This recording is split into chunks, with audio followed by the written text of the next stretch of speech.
Good afternoon. Please have a seat. I come to Israel with a single message. You're not alone. You are not alone. As long as the United States stands, and we will stand forever, we'll not let you ever be alone.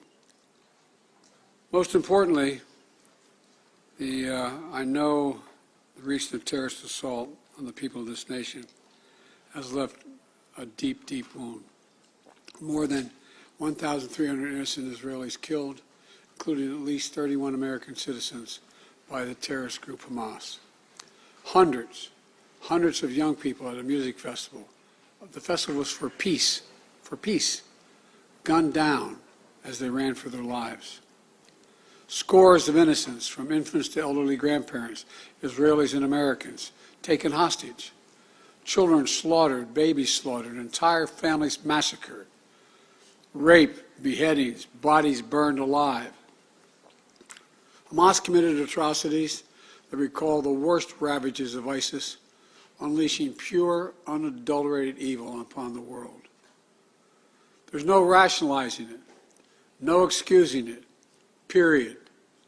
The brutality we saw would have cut deep anywhere in the world, but it cuts deeper here in Israel. October 7th, which was a sacred Jewish holiday, became the deadliest day for the Jewish people since the Holocaust.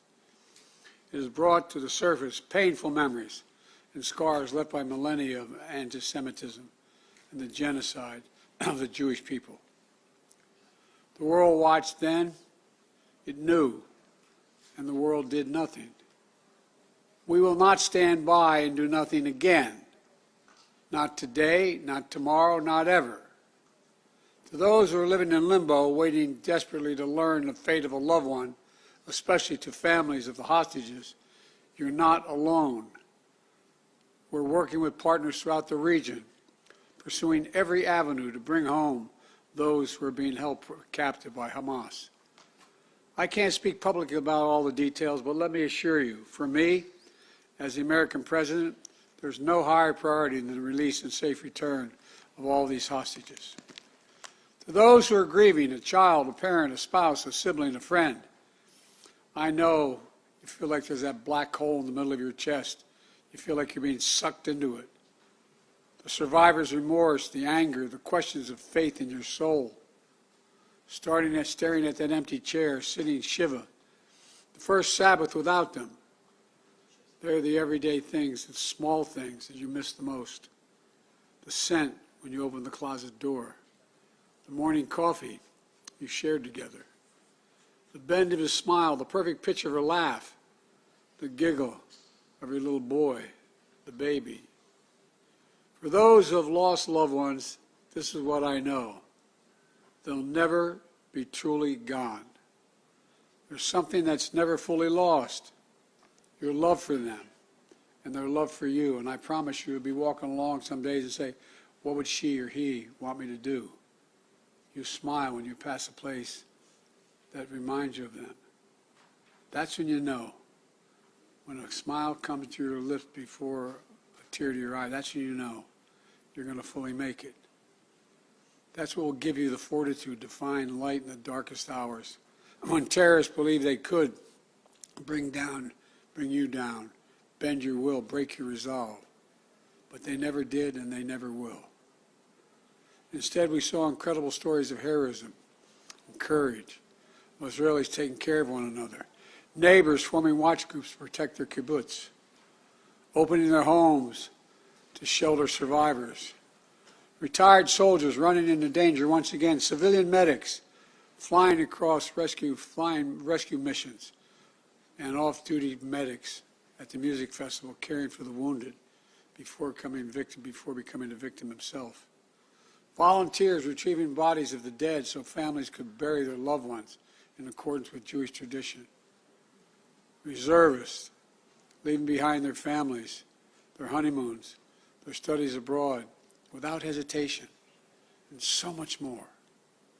The State of Israel was born to be a safe place for the Jewish people of the world. That's why I was born.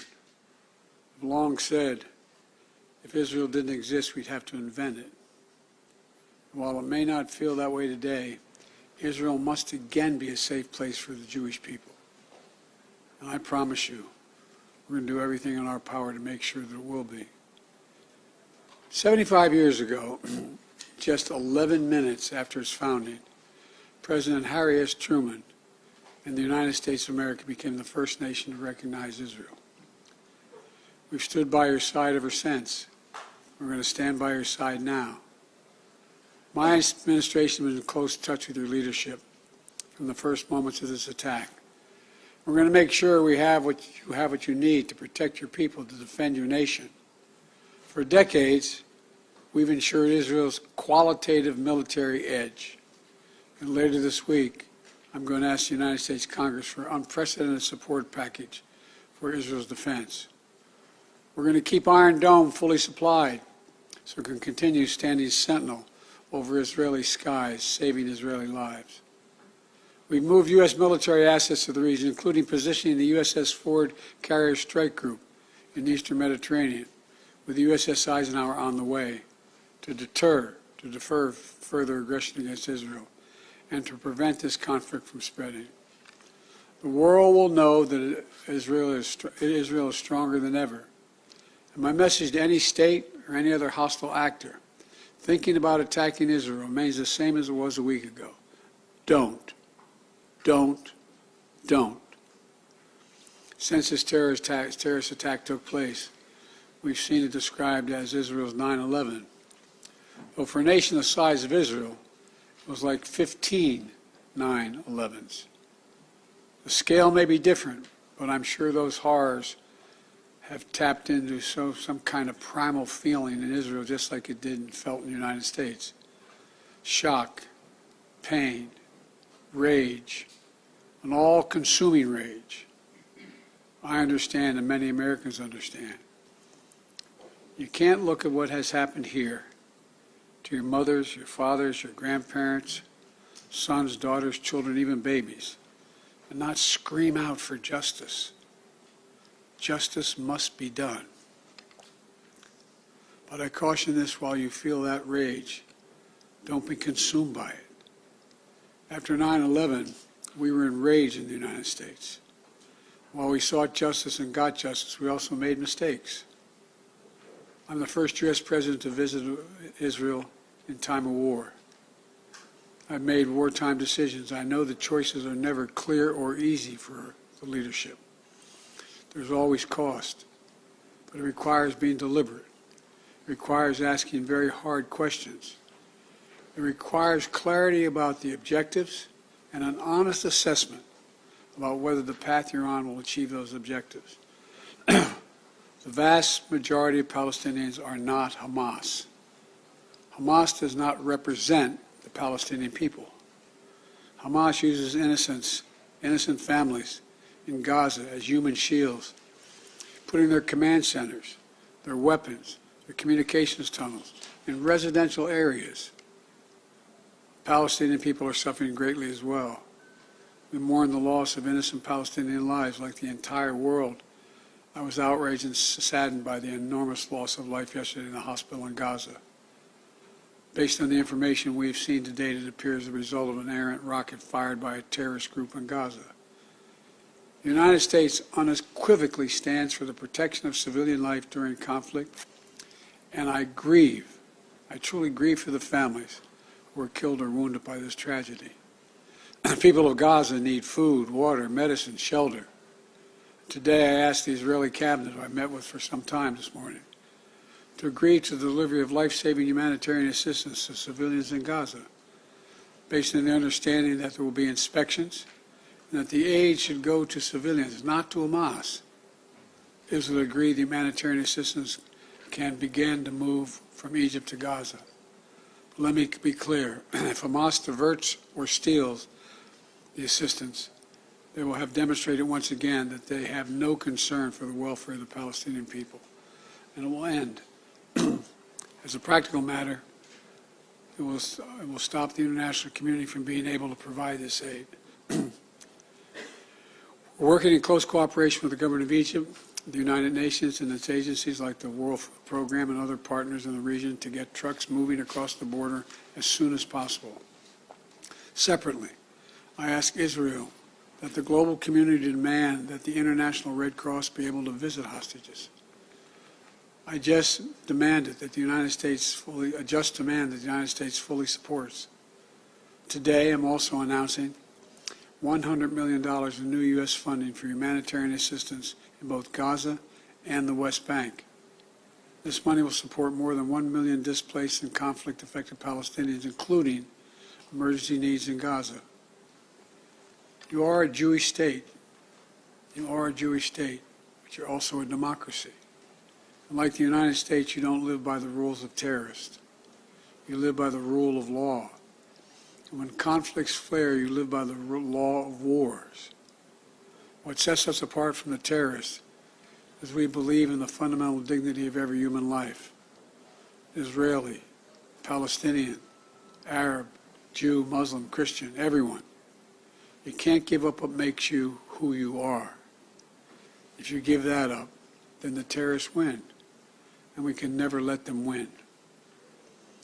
You know, Israel's a miracle, a triumph of faith and resolve and resilience over impossible pain and loss.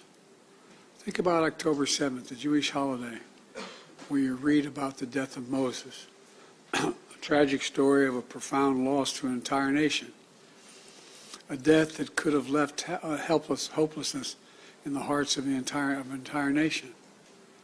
But though Moses died, his memory, his message, his lessons have lived on for generations of the Jewish people as well as many others, just as the memory of your loved ones will live on as well.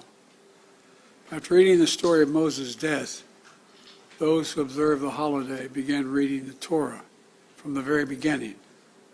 The story of creation reminds us of two things. First, that when we get knocked down, we get back up again, and we begin anew. And second, when we're faced with tragedy and loss, we must go back to the beginning and remember who we are. We are all human beings, created in the image of God with dignity, humanity, and purpose. In the darkness, to be the light unto the world is what we're about. You inspire hope and light for so many around the world. That's what the terrorists seek to destroy.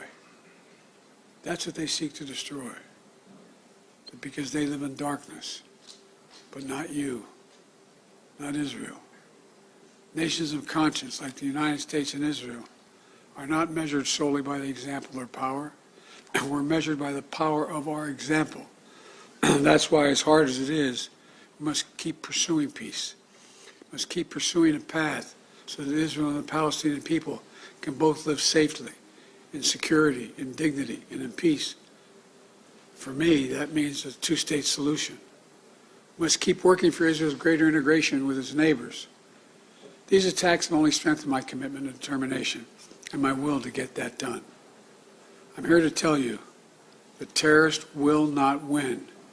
Freedom will win. So let me end where I began. Israel, you're not alone. The United States stands with you.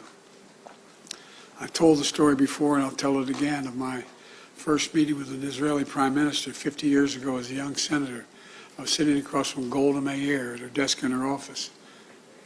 And she had a guy who later became prime minister, sitting next to me, just before the 1973 Yom Kippur War. And she flipped the maps up and down, telling me how bad things were and how terrible they were. All of a sudden, she looked at me, she said, "Would you like a photograph?" I looked at her. She got up from her desk and walked out into that hallway. I think it's marble flooring. Walked out in the hallway. We walked out and there were a bunch of photographers standing in front of us. We were standing shoulder to shoulder. Without her looking at me, she said to me, knowing I'd hear her, "Why do you look so worried, Senator Biden?" And I said, "Worried? Like, of course I'm worried." And she looked at me and she didn't look. She said, "We don't worry, Senator. We Israelis have a secret weapon. We have nowhere else to go." Well, today, I say to all of Israel, the United States isn't going anywhere either. We're going to stand with you. We'll walk beside you in those dark days. And we'll walk beside you in the good days to come. And they will come. As you say in Hebrew, which I'm not going to attempt to do because I'm such a terrible linguist, I'll say it in English. The people of Israel live. The people of Israel live. Israel will be safe, secure, Jewish, and democratic state. Today, tomorrow, and forever. May God protect all those who work for peace. God save those who are still in harm's way. Thank you very much.